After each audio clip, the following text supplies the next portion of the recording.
L'objet de Kobena Kwasi Adjumani, la stabilité au prix de l'arrogance. En lisant les propos donc du ministre Adjumani Kobena, on ne peut s'empêcher de voir se dessiner un plan clair. Conserver le pouvoir coûte que coûte. Ce même plan qui a conduit le président Laurent Gbagbo devant la Cour pénale internationale, selon les déclarations du procureur, et que l'on pourrait résumer par on gagne ou on gagne. M. Adjumani Kobena en affirmant que Laurent Gbagbo et le PPACI n'auront rien par la violence ou la force, et que donc le désordre ne passera pas en 2025, semble déjà tracer donc sa ligne donc d'une confrontation inévitable. La menace voilée qui adresse à l'opposition, en particulier au PDCI, révèle qu'une volonté de maintenir coûte que coûte un statu quo qui profite exclusivement au pouvoir en place. Cependant, cette position arrogante et inflexible n'est pas sans rappeler donc les régimes tyranniques qui ont récemment été renversés dans plusieurs pays africains, le Mali, le Niger, le Burkina Faso, la Guinée et plus récemment au Gabon. Dans ces nations, ces populations confrontées donc à des régimes corrompus et sourds à l'aspiration du peuple ont finalement jugé que le coup d'État, malgré ses incertitudes, était de droit. Face à des gouvernants qui violent impunément la loi suprême, le peuple a pris en main leur dessein parfois au prix de l'instabilité.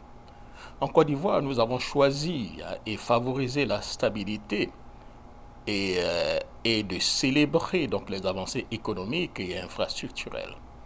Mais pour combien de temps encore, face à un régime de plus en plus arrogant et obstiné à conserver le pouvoir à tout prix, cette stabilité devient fragile. La violation de la Constitution en 2020 pour permettre un troisième mandat à M. Ouattara n'a pas suffi à calmer donc les tensions. Au contraire, elle a exacerbé donc les divisions, rendant insensible toute idée de changement. Le spectre donc d'un pays divisé avec deux présidents comme cela a déjà profité au RDR est un avertissement que nous ne pourrons ignorer. Tant que les opposants ivoiriens ne comprendront pas qu'il est impératif de s'unir autour d'un candidat capable, moins controversé, et à même de diriger le pays, le RDR continuera à régner sans partage. Adjumani parle de stabilité, mais à quel prix? À celui d'une opposition muselée, d'un pays divisé ou d'un pays où le peuple qui perd patience. La Côte d'Ivoire mérite mieux qu'un pouvoir qui se perpétue par des menaces arrogantes.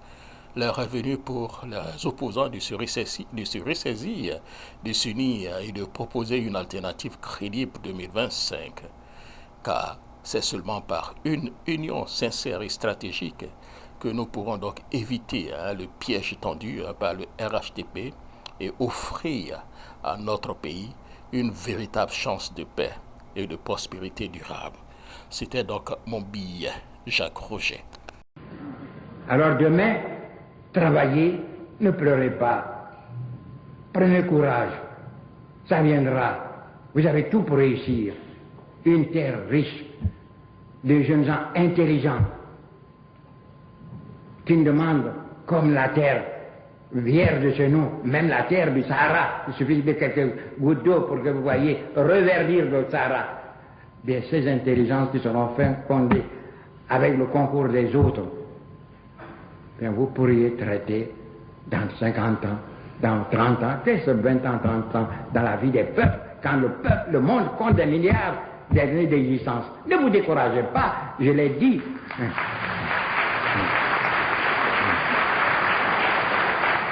Je le répète pour les journalistes, la vie c'est une course. Personne n'a encore atteint son plein développement. Et on ne juge pas au départ, mais à l'arrivée, personne n'est arrivé. Donc, allez, courez avec eux.